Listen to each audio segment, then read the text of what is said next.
الحمد لله الذي اصطفى الإسلام لنفسه واختار له رسلا من خلقه وابتعث كل رسول بلسان قومه، والصلاة والسلام على رسوله الذي ذلل نفسه لربه وعلى آله وصحبه وعلى من سار على سيرته.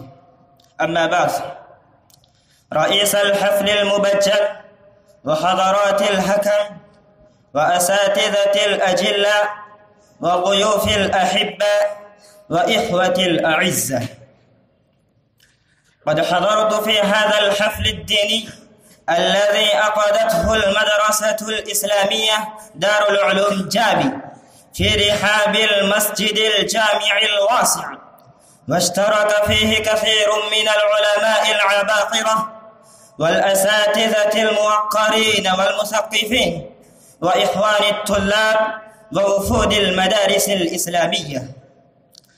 ورأيتكم أيها السادة شامة بين الناس، لا لأنكم تمتازون عن غيركم في الشارة واللباس، بل لأنكم تمثلون هذه الأمة العظيمة التي كانت ولا تزال شامة بين الأمم ومنارة نور في بحر الظلمات.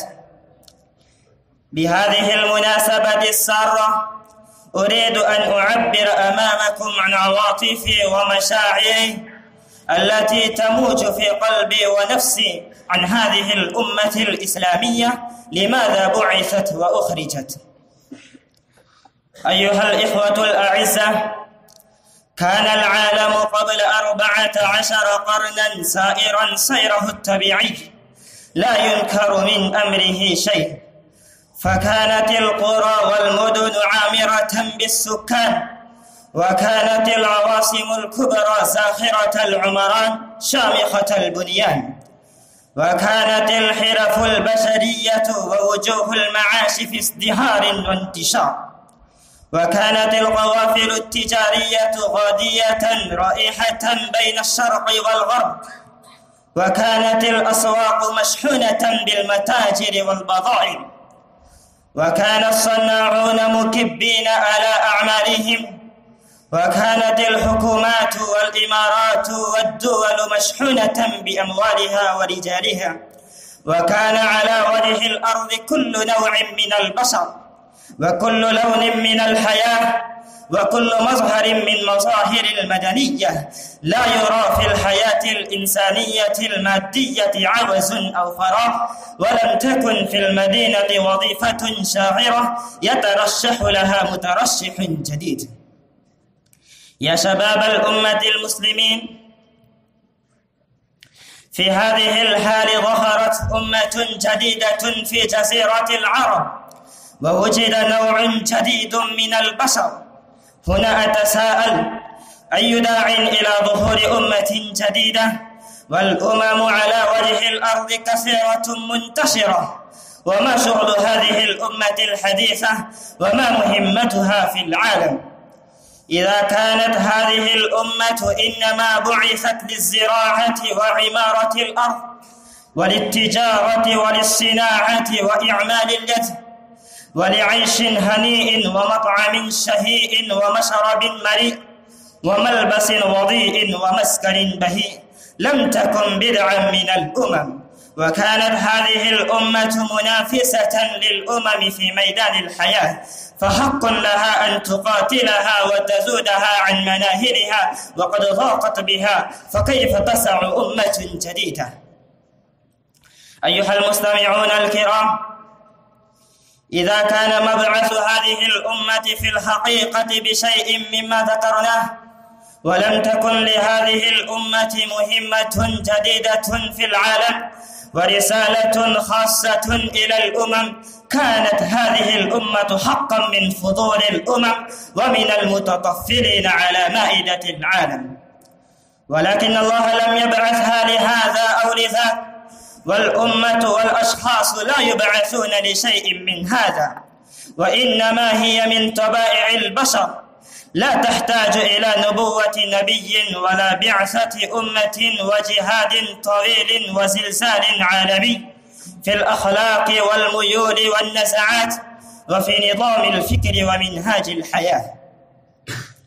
يا شبان الكرام، لقد كان مبعث هذه الأمة العظيمة لغرض سام جدا، لمهمة غريبة طال عهد الإنسانية بها وتشاغلت أمم الأنبياء عنها حتى نسيتها، وذلك ما خاطب به الله سبحانه وتعالى هذه الأمة: كنتم خير أمة أخرجت للناس تأمرون بالمعروف وتنهون عن المنكر وتؤمنون بالله. فنبه على أن هذه الأمة ليست نابتة نبتت في الأرض كأشجار برية أو حشائش شيطانية، بل إنها أخرجت للناس، وذلك ما تمتاز به الأمة في التاريخ. تذكروا معركة بدر الحاسمة، شفع النبي صلى الله عليه وسلم لهذه الأمة في كلمات صريحة واضحة نجرة خالدة، هي خير تعريف لهذه الأمة وبيان لمهمتها وغرضها الذي خلقت له. لم يقل رسول الله صلى الله عليه وسلم: لو هلكت هذه العصابة وكانت فريسة للعدو أغفرت المدينة وأوحشت أسواقها وكسدت التجارة وبطلت الزراعة أو تعطل شغل من أشغال الحياة أو وقفت إدارة الحكومات. لم يقل رسول الله صلى الله عليه وسلم شيئا من ذلك، لأن شيئا منها لم يتوقف على المسلمين ولم يقم بهم، ولكن الرسول صلى الله عليه وسلم ذكر شيئا بعث المسلمون لأجله وقام بالمسلمين وحده، فقال: اللهم إن تهلك هذه العصابة لن تعبد أبدا. إخواني في الجامعة، قد حافظ المسلمون على هذا الشرط وبروا بهذا العهد، وتذكروا أنهم إنما نصروا على عدوهم وتركوا على ظهر الأرض، لأن عبادة الله منوطة بهم على أرض الله. بهذه الرسالة العظيمة انبثوا في العالم وحملوها إلى الملوك والسوقة والأمم، وفي سبيل ذلك هاجروا وجاهدوا، ولأجل ذلك حاربوا وعاهدوا، ولم يزالوا يعتقدون أنهم مبعوثون من الله سبحانه وتعالى إلى الأمم وحاملوا راية الإسلام في العالم. أيها المستمعون العظام، ولكن مع الأسف الشديد قد تشاغل المسلمون اليوم بالدنيا كالأمم الجاهلية وسعوا وراءها وأقضوا حياتهم بها.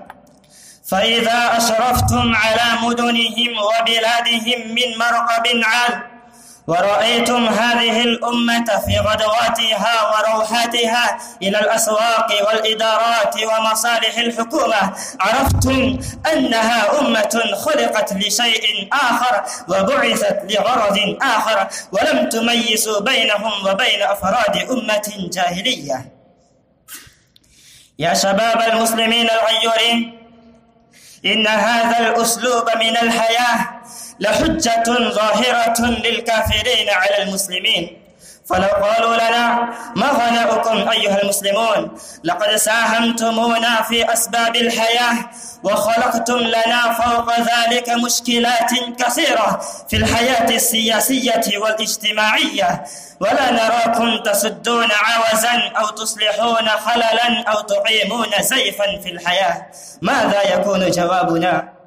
عفوا أيها الإخوان، وسماحا أيها الأساتذة الموقرون، فقد طال العتاب، وفي العتاب حياة بين أقوام. أيها الإخوة في الدين، هذه حقيقة لا تنكر، أن حياة الأمم بالدعوة والرسالة، وأن الدعوة والرسالة لتأتي بخوارق ومعجزات وتقهر الأمم طوعا لا كرها بسلطانه الروحي. وطالما قهرت القاهر وفتحت الغالب، وطالما خضعت الحكومات القاهرة ودانت الملوك الجبابرة بقوة الدعوة والرسالة للمماليك والصعاليك، وقد جربت ذلك هذه الأمة مرارا بوضوح في التاريخ.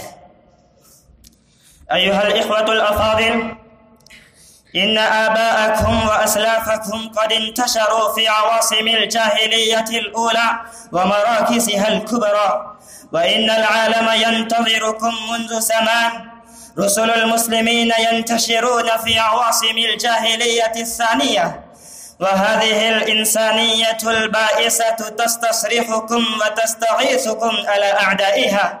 وهذه هي الدعوة التي تهيب بكم يا شباب الأمة الإسلامية، لأنكم أصحاب دعوة ورسالة نبوية، وهي الرسالة الأبدية التي قضى الله بخلودها وظهورها، فلستم تحت سيطرة المادة وحكم الزمان، بشرط أن تقوموا بدعوتكم وتستقلوا برسالتكم وتعودوا أمة دعوة نبوية كما بدعتم دعوة فيما بيننا معشر المسلمين ودعوة في غيرنا من الأجانب في الدين. يا أزهار حديقة علم النبوة، أقول هذا وأنا مخلص ناصح أمين. اهتموا بالدعوة والرسالة اهتماما بالغا، وآمنوا بأنكم أنتم العالم الإسلامي. إذا صلحنا صلح العالم الإسلامي، وإذا صلحت الأجزاء صلحت المجموعة. بذلك يستطيع هذا الحفل الديني بإذن الله سبحانه وتعالى أن يحل مشكلة المسلمين ويؤمن العالم الإسلامي من مشكلة جديدة. إخواني البررة، لا أريد إطالة الكلام، أعود إلى مسك الختام، والصلاة والسلام على خير الأنام. أكتفي بهذا الكلام، وآخر دعوانا أن الحمد لله رب العالمين.